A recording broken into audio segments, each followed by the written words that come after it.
I'm Benjamin Hall, and I'm searching for heroes.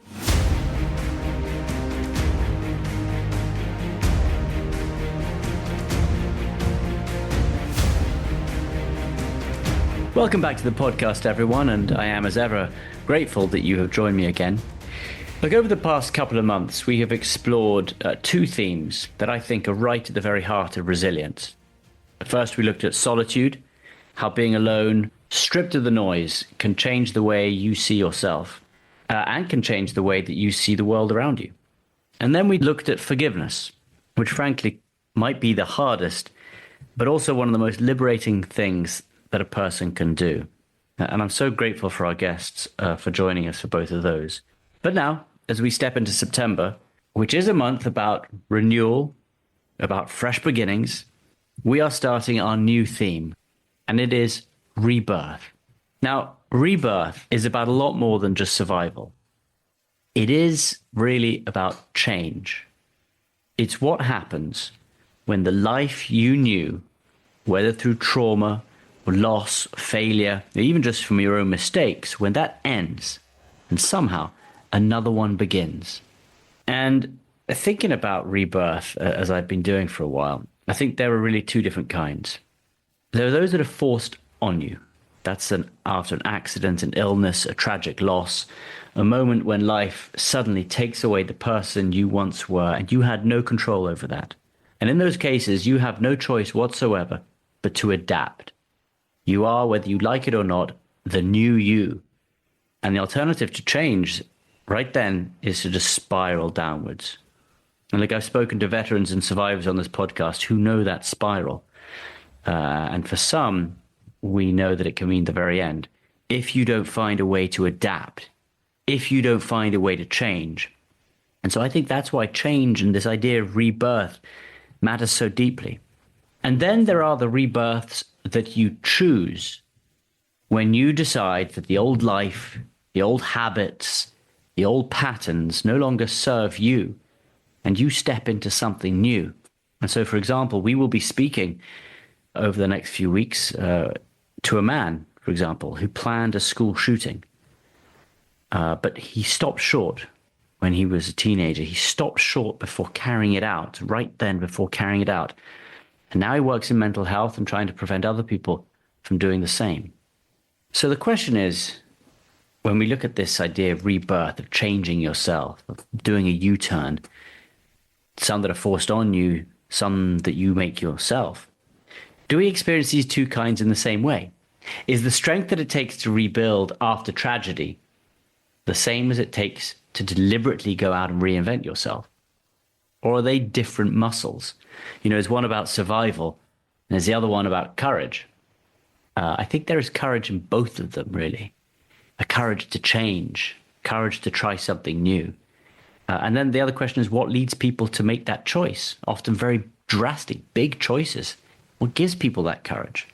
I'm Benjamin Hall, and you're listening to Searching for Heroes. So over the coming episodes, you're going to hear from people who have gone through both kinds, people who had no choice but to be reborn after life was shattered around them, and people who chose to change everything, who walked away from destructive lives or from even comfortable but unfulfilling ones and reinvented themselves from the inside out. And I really hope that it will inspire you to go and make any changes that you want to make, no matter how small as well, but just to go out and try. And, you know, I think about this idea a lot myself. I'm sure many of you, all of you probably know what happened to me in Ukraine. You've been so supportive and reaching out about that, this podcast. But I was badly injured. My colleagues died. I came back with one working eye, on prosthetics, and carrying scars that changed me forever. That was a rebirth forced upon me. And I've spoken to many other people who were injured in the same ways. And, you know, we all talk about the decision to fight against it. You know, you could have fought against that change. You could have longed endlessly for the life you had before. But early on, I realized that I had to embrace it. You've got to figure out, and I had to figure out my own rebirth, my own new life, my own new path, because resisting would only keep me trapped in the past.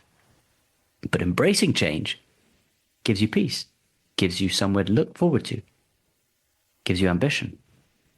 It gave me new purpose. A different life, yes, but still a very meaningful one. And look, we will also speak to people who say rebirth can happen overnight, in a sudden moment when it hits them, that things have to change. Or we speak to people who might say it can come very slowly, that it can be a real battle. And so we're going to speak to both different kinds of people. And look, I think that this is also worth talking about, this idea of rebirth and change, because I think that we should all of us be open to it.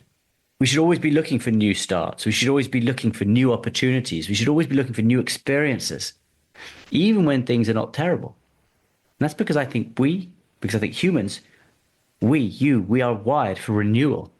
And each of us has the ability to let go of who we were, of our flaws, and step into who we can become. And so that's why I think this applies to everyone. Look, it's not only for those people who have survived war zones or prisons or disasters, and we will be speaking to people who have experienced some of those. It's something you can all choose. Might be as simple as changing a habit, breaking a pattern. Just that one moment where you say, that old version of me no longer serves me, so I'm going to start again. So look, I hope maybe some of you ask yourself, while you're listening to our guest talking, what part of your life could you move on from? What new direction could you begin? How can you grow stronger? How can you find the courage and trust that whatever is on the other side will be fine? If, and I think this is key, if you put in the work, and in some cases, if you're surrounded by the right people, the people who help you. So again, I'd love to hear from you. I always do. Reach out. Have you experienced something like this? Have you remade yourself, even in small ways? Please write to me, share your stories.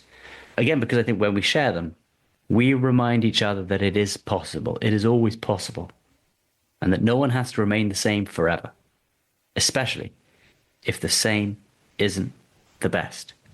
So again, thank you so much for joining me. Thanks for following the podcast. And we'll speak to you next week. Have a great day. Thanks for listening to Searching for Heroes. Listen ad-free with a Fox News Podcasts Plus subscription on Apple Podcasts. And Amazon Prime members can listen to this show ad-free on the Amazon Music app.